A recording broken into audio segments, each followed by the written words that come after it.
Hello everyone. So we will continue our Gen AI interview prep series. My name is Arish और आज का topic discuss करने से पहले I would like to put forward a question. ठीक है, तो तुम लोगों को यार रैक का आर्किटेक्चर तो क्लियर ही होगा। ठीक है, एक बेसिक सा क्वेश्चन है कि सपोज सिमिलैरिटी सर्च के बाद रिट्रीवर ने बहुत सारे चंक्स रिटर्न कर दिए। ठीक है, लेकिन वो चंक्स कितने रेलेवेंट है? भाई सिमिलैरिटी सपोज सपोज एक डॉक्यूमेंट एक फोल्डर है जिसमें मेरी क्लास में सारे स्टूडेंट्स हैं और मैं भी हूँ। ठीक है, अब उसमें पूछ के यूजर ने क्वेरी डाली कि what is the you can say age of आरिश, लेट्स से। ठीक है, अब यहाँ पे क्वेरी क्या करेगी?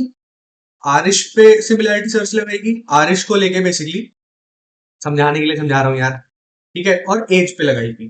ठीक है, तो आरिश वाला तो एक्सट्रैक्ट हो जाएगा, लेकिन एज वाले भी सारे एक्सट्रैक्ट हो जाएंगे। ठीक है, तो सिमिलैरिटी सर्च के हिसाब से तो ये होगा, लेकिन हमें इस प्रॉब्लम को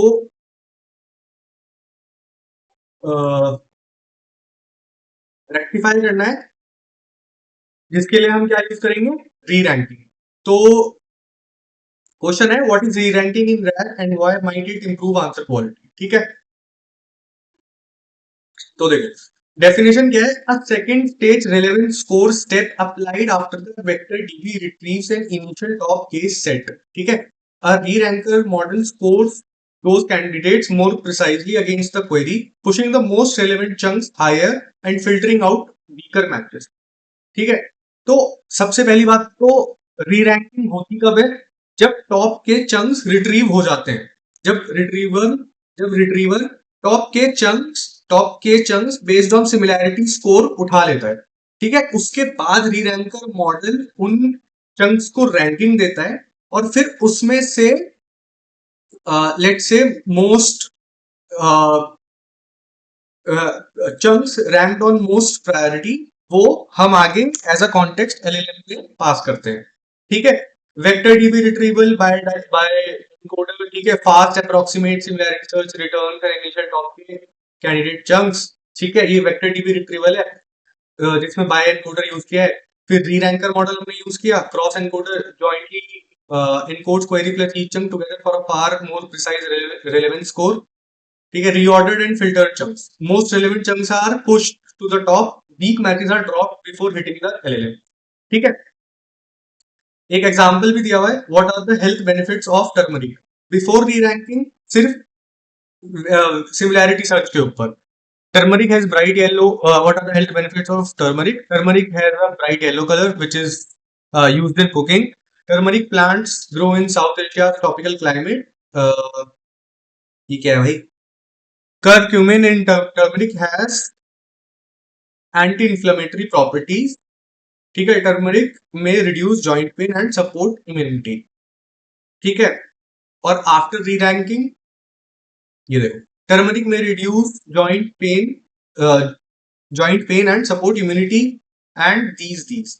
ठीक है, तो यहाँ पे इस एग्जाम्पल से बहुत क्लियर है यार।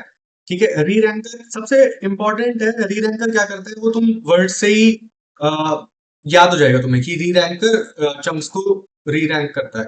ठीक है, रैंक करता है, बेसिकली री रैंक नहीं रैंक करता है। ठीक है, लेकिन करता कब है, ये सबसे ज्यादा क्रूशल पॉइंट है। ठीक है, यहाँ पे तुम यहाँ फंसने के चांसेस हैं। जब रिट्रीवर सिमिलैरिटी स्कोर के हिसाब से चंक्स रिट्रीव कर लेता है, टॉप के चंक्स रिट्रीव कर लेता है, उन रिट्रीव्ड चंक्स पे हम री रैंकर मॉडल यूज करके उन रिट्रीव्ड चंक्स को रैंक करते हैं।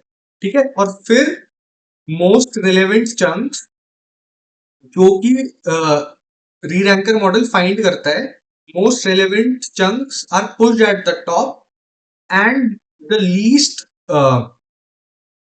relevant chunks are dropped or pushed to the last ranks or higher ranks, you can say.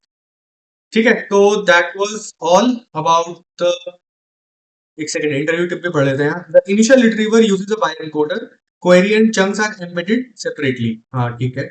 So it is fast but approximate। A re-ranker uses a cross encoder, it processes the query and chunk together। ठीक है। ये different different embedding and retriever components की बात कर रहा है। So it's slower but far more accurate at judging true relevance। That's why you only re-rank top K candidates, not the whole corpus। Cross encoders don't scale to millions of documents। ठीक है, तो ये एक छोटी सी interview tip की। Hope I delivered the concept nicely, and so thank you all and stay tuned for more such videos।